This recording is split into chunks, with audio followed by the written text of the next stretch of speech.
നമസ്കാരം. സമഗ്രയിലേക്ക് സ്വാഗതം.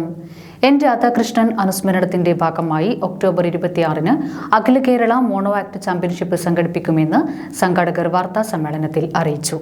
വിജയികൾക്ക് ഏകലോചനം യുവ അഭിനയ പ്രതിഭ പുരസ്കാരം കൈമാറും. നടനും ഗായകനുമായ രാധാകൃഷ്ണൻ കൂത്തുപറമ്പിന്റെ സ്മരണാർത്ഥം കൂത്തുപറമ്പ് സംയുക്ത കലാസമിതി ഏർപ്പെടുത്തിയ നാടക പ്രതിഭാ പുരസ്കാരം പ്രമുഖ നാടക സിനിമാ പ്രവർത്തകൻ സന്തോഷ് കീഴാറ്റൂരിന് ലഭിച്ചു. ഒക്ടോബർ 27-ന് വൈകുന്നേരം 4:30-ന് പുരസ്കാരം കൈമാറും. കലാമണ്ഡലം മഹേന്ദ്രൻ, വിനോദ് നരോത്ത്, എ യതീന്ദ്രൻ, എൻ ധനഞ്ജയൻ എന്നിവരടങ്ങുന്ന ജൂറി കമ്മിറ്റിയാണ് പുരസ്കാര ജേതാവിനെ തെരഞ്ഞെടുത്തത്. ഒക്ടോബർ 26-ന് ഏകലോചനം എന്ന പേരിൽ കൂത്തുപറമ്പ് സംഗീത സഭാ ഹാളിൽ അഖില കേരള മോണോ ആക്ട് ചാമ്പ്യൻഷിപ്പ് സംഘടിപ്പിക്കുമെന്നും സംഘാടകർ അറിയിച്ചു. മൂന്നാമത്തെ വർഷത്തെ നാടക പുരസ്കാരം പ്രഖ്യാപിക്കുന്നതിനാണ് ഇവിടെ ഇത്തരത്തിലൊരു പത്രസമ്മേളനം വിളിച്ചത്. രാധാകൃഷ്ണൻ കൂത്തുപറമ്പ് നമുക്കറിയാം, കൂത്തുപറമ്പ് CKCTSന്റെ നാടകങ്ങളിലൂടെ അമച്വർ പ്രൊഫഷണൽ നാടകങ്ങളിലെല്ലാം അരങ്ങേറ്റം നടത്തി ഗായകൻ എന്ന നിലയിൽ, കഥാപ്രാസംഗികൻ എന്ന നിലയിൽ എല്ലാം തിളങ്ങിയ വ്യക്തിത്വമായിരുന്നു.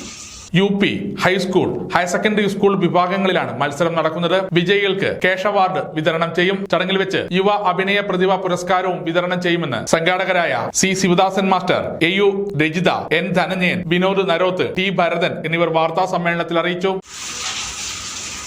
രാവിലെ കഴിഞ്ഞ വർഷം നടത്തിയിരുന്നു ഏകലോചനം എന്ന പേരിൽ UP high school, higher secondary school വിദ്യാർത്ഥികൾക്കായിട്ടുള്ള മോണോ ആക്ട് മത്സരം നടത്തുന്നുണ്ട്. അതൊരു പ്രൈസ് മണിയുണ്ട്. ഒന്നാം സമ്മാനം 2000 രൂപയും രണ്ടാം സമ്മാനം 1000 രൂപയും നൽകിക്കൊണ്ടുള്ള ഒരു മോണോ ആക്ട് മത്സരം, അഖില കേരള മോണോ ആക്ട് മത്സരമാണ്. വൈകുന്നേരം നടക്കുന്ന 4:30-ന് നടക്കുന്ന ചടങ്ങിൽ വെച്ച് കൂത്തുപറമ്പ് സംഗീത സഭയിൽ വെച്ചാണ് ഈ പുരസ്കാരം നൽകുന്നത്. അതിനുശേഷം സുജിത്ത് ചെമ്മാടം അവതരിപ്പിക്കുന്ന ദി ക്യാപ്പ് എന്നൊരു നാടകവും അരങ്ങേറുന്നുണ്ട്. സമഗ്ര ന്യൂസ്, കൂത്തുപറമ്പ്.